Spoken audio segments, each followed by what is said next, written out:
살아계신 하나님 아버지, 이 시간 하나님의 간섭하심으로 우리의 영적 진단이 이루어지길 원합니다.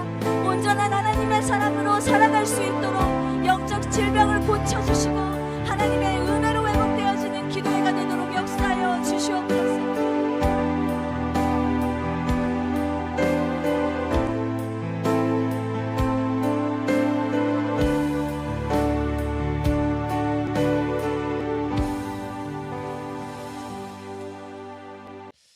함께 말씀 보도록 하겠습니다. 함께 보실 말씀, 우리 디모데 전서 말씀 함께 봅니다. 디모데 전서 우리 12절부터 16절까지를 볼까요? 16절만 우리 보였는데 12절부터 한번 우리 한 목소리로 우리 합독하도록 하겠습니다. 함께 읽습니다. 시작.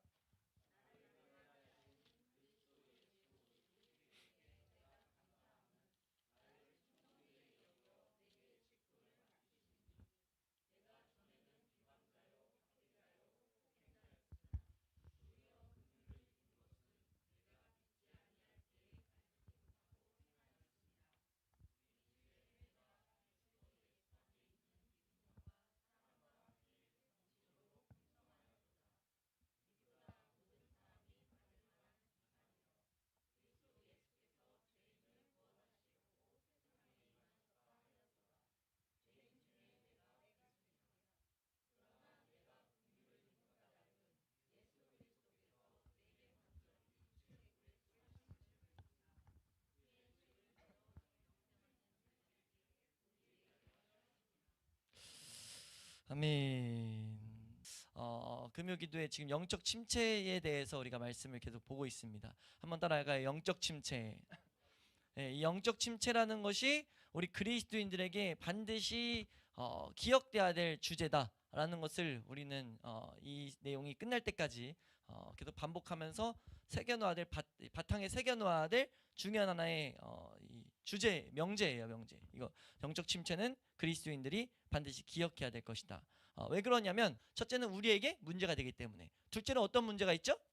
다른 사람들, 하나님의 이 영광을 나타내는데 방해가 되기 때문이죠. 이해가 되세요?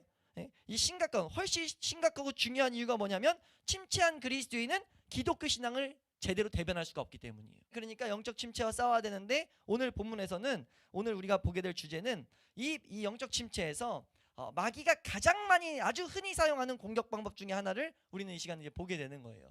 그건 무엇이냐면 우리 가운데 있었던 큰 죄, 우리가 생각하는 큰 우리 과거에 있었던 어떤 강력한 죄, 그 죄에 대한 특정한 죄에 대한 마귀의 공격을 우리는 제대로 구분 지을 수 있을 줄 알아야 된다는 겁니다.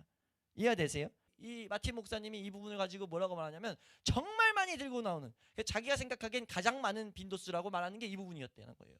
과거의 어떤 하나의 문제 때문에 계속 나아가다가 영적 침체에 빠져버리는 거예요. 네, 이 부분에 대해서 우리는 정확히 구분 지을 줄 알아야 된다는 거죠. 이해되십니까? 그러니까 우리는 보통 그럴 때는 과거에 자신이 했던 어떤 행동이나 어떤 행위, 다른 사람이 연루되어 있을 수도 있고 그렇지 않을 수 있는데 그 잘못된 행위 때문에 계속 그 일들만 들먹이면서 내가 하나님 앞에 못 나갈 때 그 일 때문에 그렇지 않을까 막 계속 그렇게 생각하는 모습들, 그것들은 잘못된 모습이라는 거죠. 그게 영적 침체의 요인이라는 겁니다. 그래서 그 일을 계속 되면서 떨쳐내지 못하는 것, 항상 그 일을 분석하고 들여다보면서 혹 그 가운데 자기가 계속 정지하는 거예요. 그 과거에 얽매여 가지고. 이해가 되십니까? 네. 그 결과 뭐 하냐면 불행해진다고 진단하고 있어요. 영적 침체에 반드시 빠지게 된다. 예, 때로는 과거에 했던 어떤 말, 입 밖에 냈던 단어가 문제가 되기도 하는 것을 봤다라는 식으로 진단하면서 이 문제를 해결하는 법은 우리 알아야 된다라고 이제 말하면서 이 본문을 우리 열어가고 있어요. 이 주제는 무엇이다? 과거에 있었던 어떤 한 사건 혹은 죄, 우리 말, 사랑과 연결된 우리를 계속 얽매이게 하는 그런 문제들을 우리는 제대로 대처할 수 있어야 된다는 거죠. 예. 그래서 우리가 그것을 가지고 뭐라고 말하는지 우리 함께 보게 되면은 여기에 대한 그 진정한 문제, 그것을 두 가지로 진단하고 있습니다. 첫 번째는 뭐냐면 당연히 이건 마귀의 작품이란 것을 잊지 않아야 된다는 거예요. 한번 따라할까요? 마귀의 작품이다. 그러니까 마귀는요 어떻게 해서든지 구원을 이루지 못하게 공격하는 건 사실이지만 구원받은 자들을 구원 취소시킬 수는 없어요. 이거 가지고도 교리가 나눠지긴 하지만 우리는 확실히 구원이 이루어졌을 때 구원 취소는 절대 없다고 우리는 믿는 바입니다. 예, 성경이 그걸 우리에게 가르치고 있다는 것을 믿는 바예요.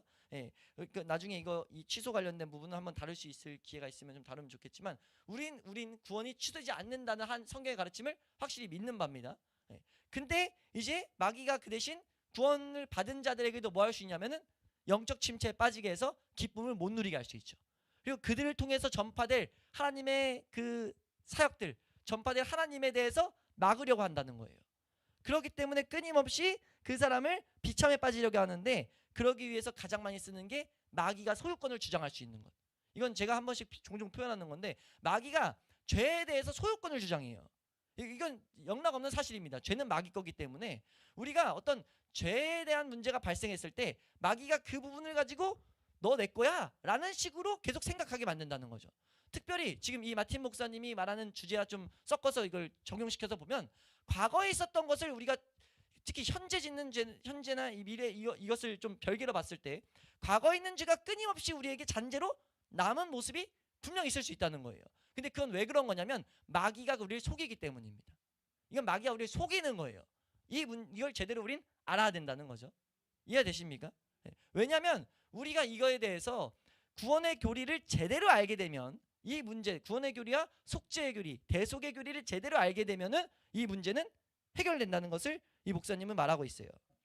다시 말하지만 침체는 거의 전적으로 교리에 대한 무지, 신약 성경이 말하는 구원의 교리를 명확하게 이해하지 못하는 그 무지에서 비롯됩니다. 이렇게 설명합니다. 치료의 핵심이 여기 있다고 말해요. 치료의 핵심이 이것에 있다. 구원의 교리를, 특히 죄의 문제, 과거의 문제를 우리가 떨쳐내는 것은 이 교리를 제대로 아는 데 있다라고 말한다는 거죠. 그래서 이런 문제 때문에 침체를 받은 자들은요, 뭐라고까지 말하냐면 침체에 빠진, 이런 문제를 통해서 침체에 빠진 자들이 절대 하지 말아야 될 일 한 가지.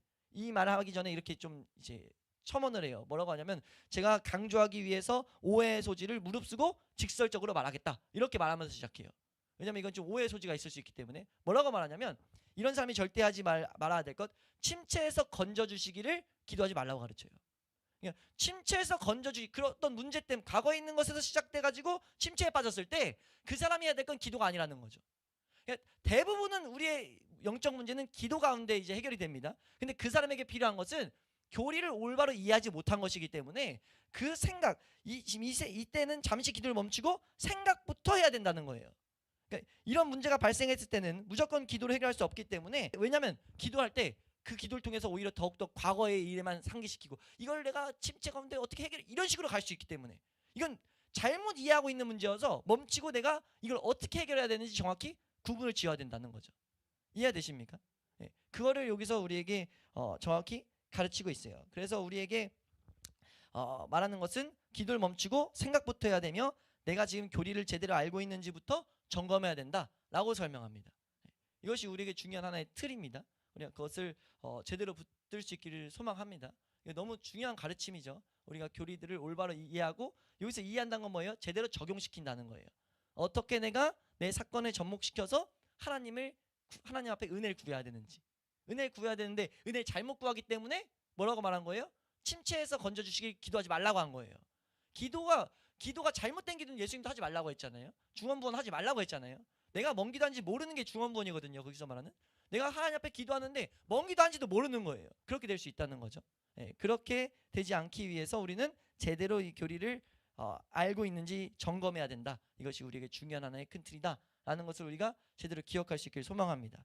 그러면서 이제 우리가 무엇을 해야 되는가 라고 했을 때는 무엇을 생각해야 되는가, 이 교리적인 것들의 핵심은 그 첫 번째 세 가지를 말하는데, 첫 번째는 오늘 본문에 있는 사도 바울의 이 사례를, 그리고 사도 바울의 이 말을 제대로 생각하라는 거예요. 사도 바울에 있었던 일, 그리고 그가 했던 말, 그걸 제대로 우리가 새겨야 된다는 거죠.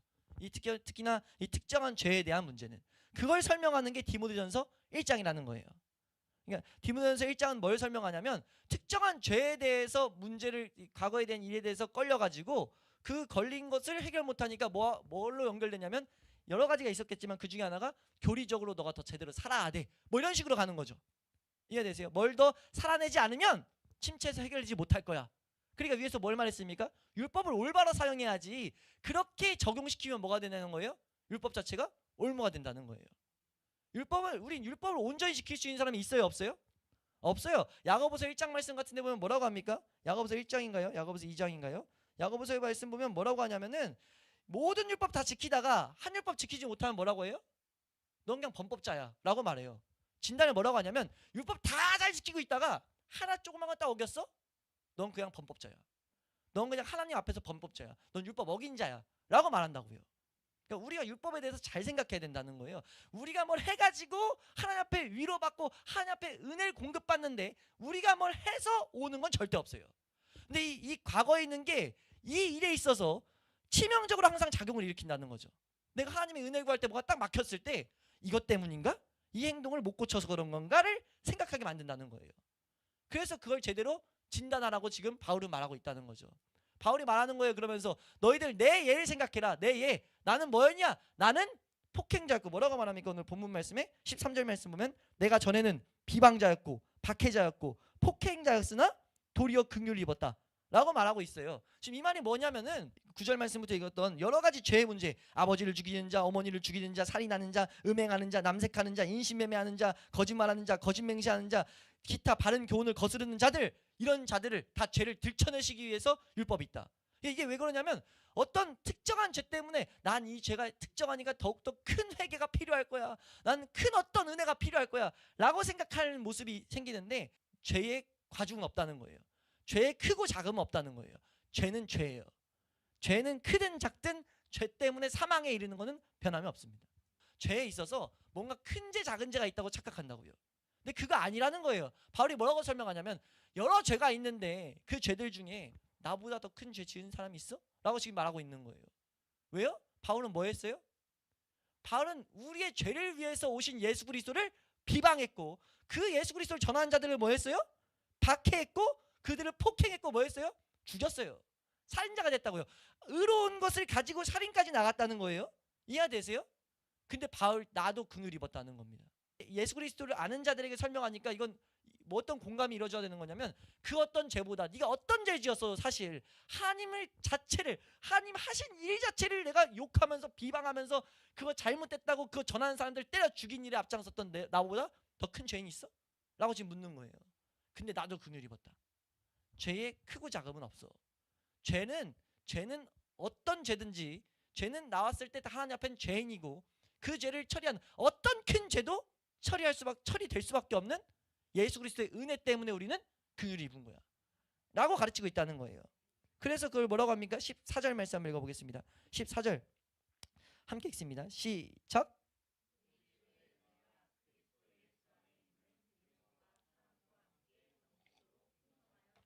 아멘. 지금 그러니까 첫 번째로 뭘 말하는 거냐면 이런 나도 구원을 받았는데 나도 용서를 얻고 자비를 받았는데 그 모습을 보고 너희들의 있는 모습들 다시 한번 생각해봐. 그제가 정말 용서 못 받는 죄인지. 그렇지 않다는 거죠. 네? 너희가 알아야 될 건 이거라는 거예요. 너희가 왜 용서받았는지를 봐야 된다는 거죠. 이걸 생각해야 되는 것이 지금 여기서 바울이 말하는 첫 번째 주장이에요. 두 번째로는 이제 이어서 연장으로 뭐라고 말하냐면 죄를 구분해서 생각하지 않도록 우리에게 말하고 있다는 거죠. 한번 따라할까요? 죄를 구분해서 생각해서 안 된다. 그래서 지금 여기서 우리 15절 말씀 읽어보시면 15절 말씀 함께 읽습니다. 사도는 지금 이 얘기를 저 진전시키는데 어떻게 진전시키느냐? 15절 말씀이에요. 함께 읽습니다. 시작.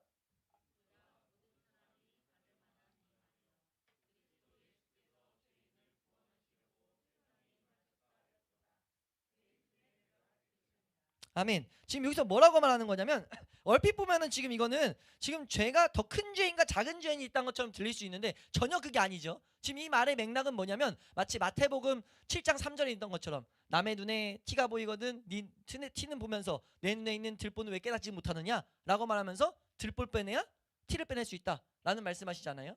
그 말씀 한 번씩 해석해 드릴 때 그거는 내 죄가 하나님 앞에 다룬받게 되면 그 어떤 죄보다 내 죄가 제일 하나님 앞에서 내 죄가 보였을 때 너무 크게 보이기 때문에 그러니까 마치 뭐가 같냐면 어떤 거다란 게 있어도 어떤 큰 게 있어도 이게 멀리 있을 때는 작게 보인다고요.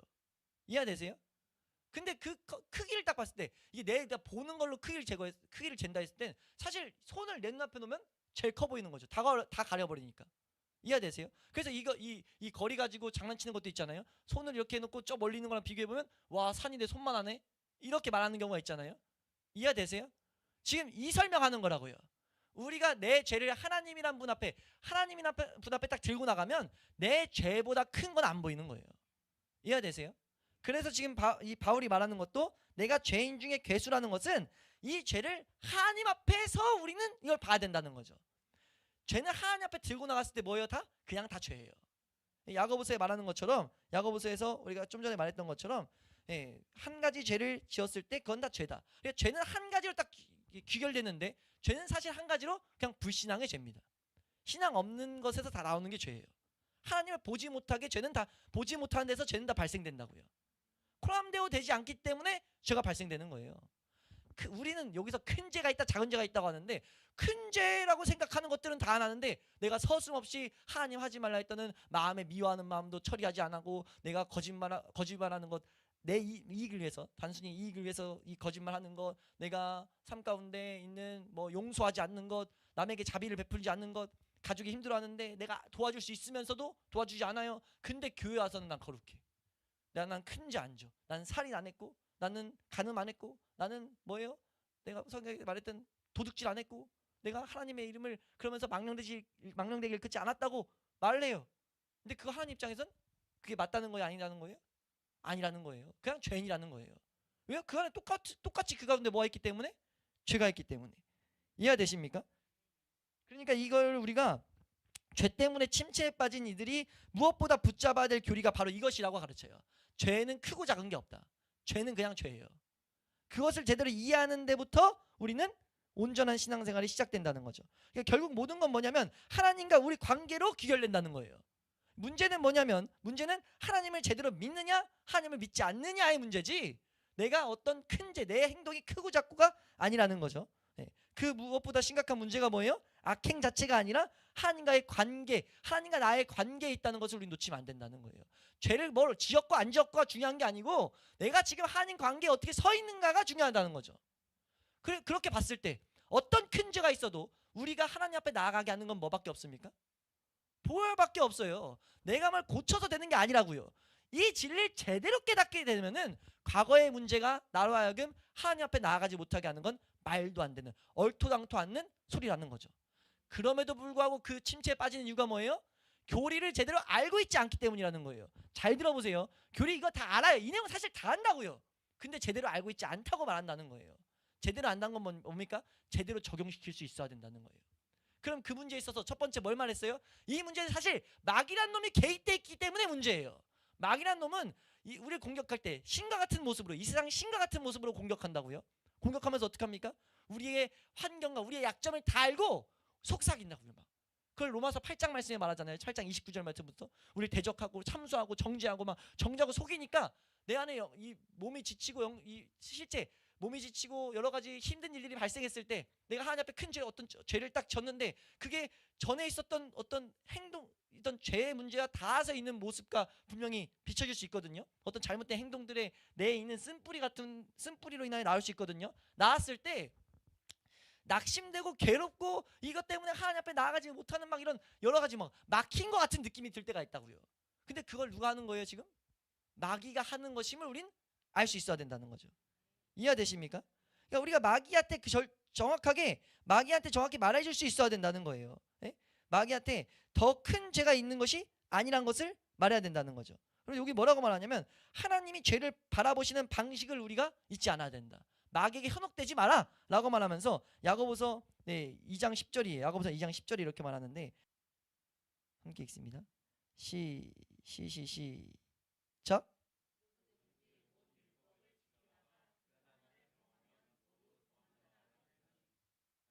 네, 지금 말하고 있죠. 네, 온 율법을 지키다가 하나 범하면 그냥 다 범한 자라는 것을 우리는 알아야 된다는 거예요. 이게 뭐예요? 이게 지금 하나님이 죄를 바라보는 방식이라는 거죠. 그러니까 우리가 악한 마귀가 우리에게 네가 지은 죄는 달라라고 속삭일 수 있는데 반드시 속삭이는데 그때 우린 정확히 선언할 수 있어야 된다는 거예요. 뭐라고 선언해야 돼요? 율법의 어떤 조항을 어겼는지 못 지켰는지가 중요한 게 아니고 하나를 범하면 모든 걸 범한 것 같아. 이걸 정확히 봐야 된다는 거죠. 이걸 볼 때 우리는 세 번째 붙잡아야 될 주제를 제대로 이해할 수가 있습니다. 방금 중간에도 말했던 세 번째 큰 주제는 뭐예요? 요점은 이거죠. 죄에서 우리가 사실 자유케 하는 건 뭐에 있습니까?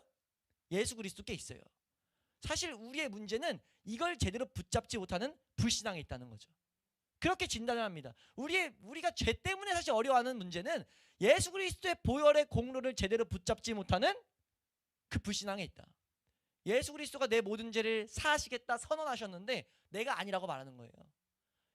이거 요한일서 1장 말씀에 말하고 있지 않습니까? 요한일서 1장 9절 말씀 우리 한번 읽어보시면 요한일서 1장 9절 말씀 함께 읽습니다. 시작.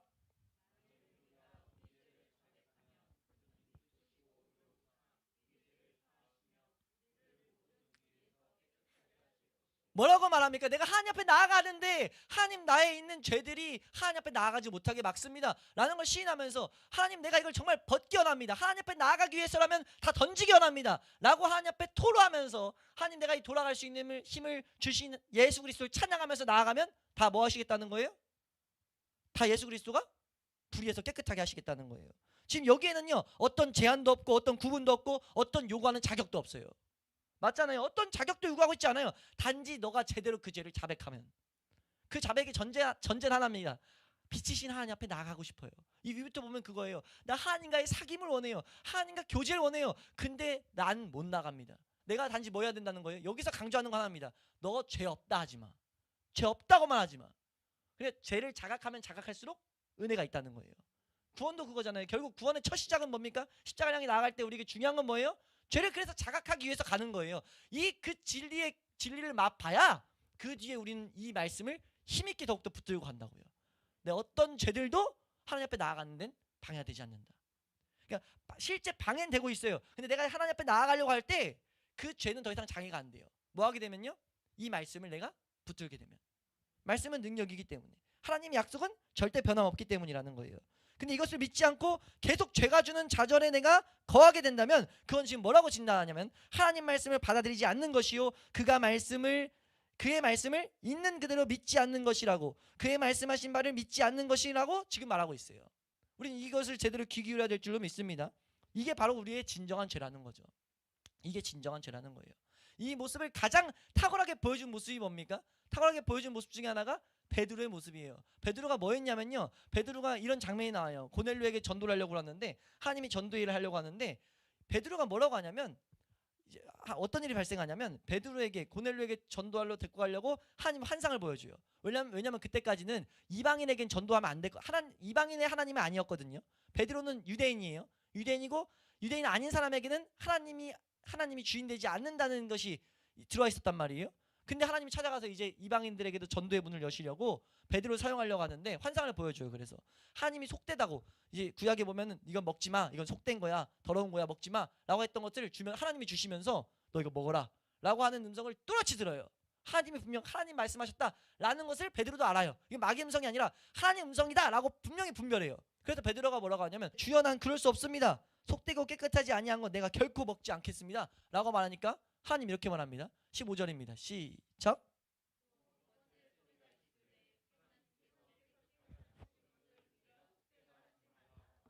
네, 지금 이렇게 하나님 말씀하시는 거예요. 지금 하나님이 뭐라고 말하는 거냐면 지금 네가 뭔 짓을 하고 있는지 아냐? 네가 지금 내가 잡아먹으려 한 명한 것을 속되다고 부정하다고 계속 거부하고 있다라고 말하고 있다는 거죠. 하나님 말한 것을 거부하고 있다는 거예요. 이해되십니까? 이게 우리가 죄에 대해서 사로잡히고 있을 때 하나님이 하실 말씀 중에 하나인 거죠. 그러니까 이땐 우린 뭐 해야 되는 거예요? 이땐 그러니까 기도를 멈추라는 거예요. 이 죄 뭐 얼마 있으면 대부분 어떻게 기도합니까? 하나님 용서해 주세요. 제발 용서해 주세요. 죄 용서를 계속 바라는 경우가 있어요. 그래서 이 부분을 가지고 마틴 목사님은 이렇게 말해요. 뭐라고 말하냐면 그 죄가 무엇이든 상관없습니다. 하나님의 이름으로 말하건대 그가 깨끗하게 하신 독생자의 아들의 피로 깨끗하게 하신 것을 여러분이 속되거나 부정하다 하지 마십시오. 그 아들 예수의 피는 우리를 모든 죄에서 깨끗하게 하시며 모든 불의에서 깨끗하게 하십니다. 우리가 하나님 말씀을 믿어야 됩니다. 계속해서 미친 듯이 용서를 구하지 마십시오. 용서의 메시지를 구하지 마십시오. 하나님은 이미 그 메시지를 주셨습니다. 이거 대단히 중요한 죄의 문제죠.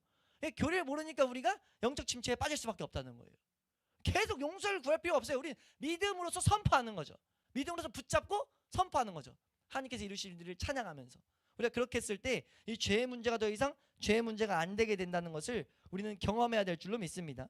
우리가 이것을 온전히 이 교리를 붙잡아 가지고 우리가 이 죄에 대한 문제 때문에 하나님 앞에 나아가는 데 있어서 방해받는 영적 침체, 이 문제로 영적 침체에 빠지게 되는 일이 없기를 소망합니다. 마지막으로 그러면서 뭘 하나만 가르치냐면은 칭의에 대한 문제도 한번 다루고 있어요. 칭의도 여기서 중요한 건데, 칭의가 뭐냐면 우리가 의롭게 된 거, 하나님 앞에 나아갈 때는 의로워야 되거든요. 이 문제에 대해서 우리는 어떻게 해서 의롭다함을 받았습니까?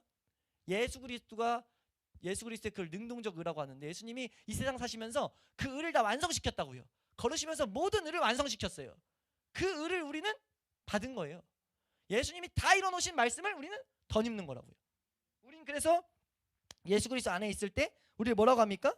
우리는 거룩하다, 넌 의를 갖고 있다 라고 말해요. 그게 로마서에서 가르치는 내용이거든요.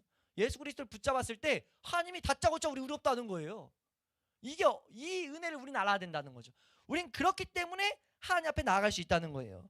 하나님은요, 하나님이 완성시켜 놓으신 예수 그리스도 붙들고 나아갈 때 하나님은 더 이상 우리의 죄를 보는 것이 아니라 우리에게 덮여있는 그리스도의 의를 보신다는 거예요. 이 진리를 우리가 붙들어야 될 줄로 믿습니다. 이것이 우리가 제대로 이해해야 될 내용이에요. 죄사함은 우리의 신앙생활의 시작에 불과해요. 우린 죄로 시작해서 뭐 하는 거죠? 예수 그리스도와 연합하는 거죠. 예수 그리스도 안에서 살아가는 거예요. 우리가 예수 그리스도의 보혈을 붙든다는 것은 그의 죽으심과 동참한다는 거예요. 동참하면 뭐 한다고 말합니까? 로마서 말씀에도 계속 강조하는 게, 함께 읽습니다. 시작.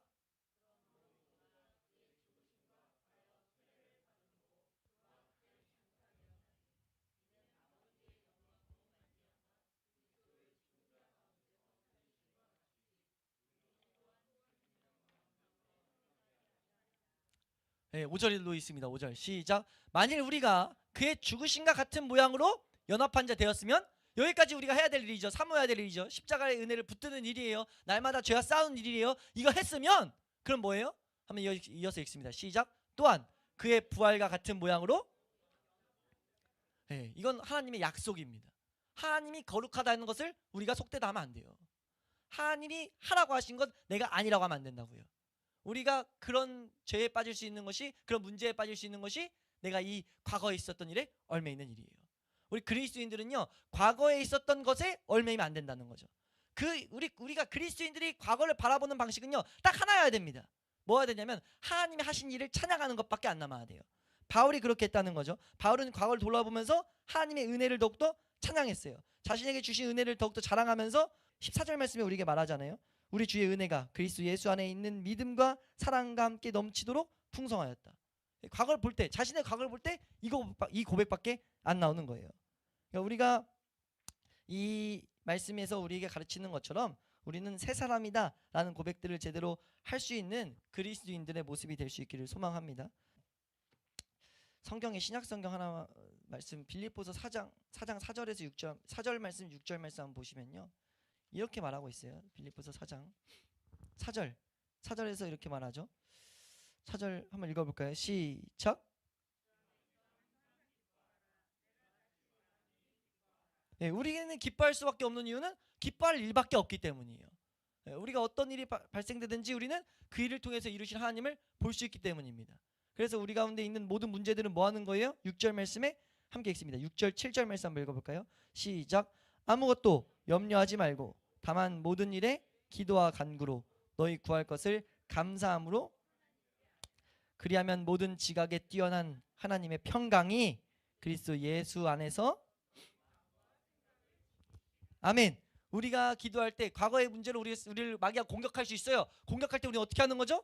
하나님이 하실 일을 바라보면서 우리 염려해야 될 일이 보여도 이 일 가운데 우리는 감사하고 우리 기뻐하는 거예요. 왜요? 이 일로부터 우리는 다 끊임을 받고 새 사람으로 살아갈 그 초대를 받은 자라는 것을 우리는 볼 수 있어야 된다는 거죠. 그 선언을 하면서 은혜를 구해야 된다는 거예요. 그때 우리의 마음이 하나님이 주시는 평안이 올 것이고 하나님이 우리의 마음과 생각을 지켜주신다는 거예요. 우리 이 말씀이 우리 삶 가운데 능력되고 실제가 될 수 있기를 소망합니다. 절대 피상적으로 믿지 마라. 덮어놓고 믿지 말라는 거죠. 모르는 걸 발견해내야 돼요. 신앙생활에선. 우리는 근데 본성이 뭐가 있어요? 잘하고자 하는 거죠. 그러니까 사실 아까 죄인 중에 내가 괴수입니다 라는 고백은요, 절대적으로 이거는 그리스도인이 아니면 할 수가 없어요. 죄인 중에 내가 괴수다 라는 건. 왜요? 죄인 중에 내가 괴수라는 것은 이 세상의 법칙에 어긋나 버린다고요. 이 세상에서는 오히려 내가 잘한 것만 자랑하려고 하지 못하고 있는 걸 자랑하려고 안 하는 게 당연한 거예요. 사실 이치도. 근데 그리스도인들만이 할 수 있는 게 뭐예요? 나의 약함을 자랑하죠. 왜요? 그 가운데 우리가 예수 그리스도만을 붙들게 된다는 것을 알기 때문에. 우리 교회에서 가장 자랑해야 될 게 뭡니까? 예수 그리스도예요. 그러니까 내가 자랑하려면 예수 안에 있는 걸 자랑해야 되죠. 예수 안에 있는 비결이 뭐예요? 내가 죄 가운데 있는 걸 알아야, 그래야 예수 안에 있을 수 있단 말이에요. 그게 당연한 성경의 법 규칙임에도 불구하고 교회 안에서도 잘하고 있는 것만 말한다? 잘못 가고 있는 거예요. 그렇게 하는 것이 아니라 내가 잘하고 있는 것은 한 예수 그리스도가 이래서 그 찬양만 나와야 될 줄로 믿습니다. 그래서 우리가 항상 내가 잘 알고 있는지를 점검하게, 특히 부르짖는 기도 때는 들었던 주일 말씀들 잘 적용했는지 돌아보고, 그 말씀들 가지고 사건 가운데 잘 적용했는지 돌아보고, 못한 것들을 하나님 앞에 다 토해내고 가는 시간이 돼야 될 줄로 믿습니다. 한 수많은 기도하면 반드시 생각나게 하실 줄로 믿어요. 성령이 오셔서 자각하게 해주셔야 돼요. 우리가 수많은 죄를 짓고 있는데 사실 그 죄를 죄로 못 여길 뿐이에요. 저나 여러분이나 죄를 수도 없이 사실 숨 쉬면서 죄만 짓고 있는데, 사실 생각으로 우리가 행동으로 죄를 짓고 있는데 죄를 죄로 못 여긴다고요. 그걸 가장 잘 보여주는 게 어디입니까? 다윗의 그 밧세바를 범한 사건이 아니겠어요? 다윗이 밧세바를 범해서 간음을 저지르고 그거를 덮기 위해서 계획살인을 저질렀는데 아무렇지 않고 있었다고요. 죄로 분명 여기긴 했을 거라고요. 죄인데 이거 내가 하나님 앞에 잘한 것도 있는데 뭐 덮어놓고 있었는데, 하나님 뭐 하시니까? 나단이라는 선지자를 보내셔서 우리에게 영적으로 의미로 적용하면 성령님이 쫙 조명하는 순간 올바른 회개를 터쳐나올 수 있게 됐어요. 우리가 아무리 올바른 교리를 알고 있어도 그것이 능력되기 위해선 반드시 기도가 필요합니다. 이 기도를 통해서 뭐 하는 거라고요? 내 사건들을 들춰보는 시간이에요. 성령님 조명하여 주셔서 말씀이 내 생각과 몸과 내 모든 것들을 다 뜯어고쳐서 하나님 앞에 드러내게 해 주시옵소서. 제가 보여서 이 시간도 더욱더 내가 예수 그리스도만 필요했다는 사실을 마음 가운데 느끼게 하시고, 그로 인하여 내가 주일을 준비하는 예배자가 되게 하여 주시옵소서. 우리가 그렇게 함으로 우리 주일 예배가 더욱더 풍성한 은혜 가운데 드려질 수 있기를 소망합니다.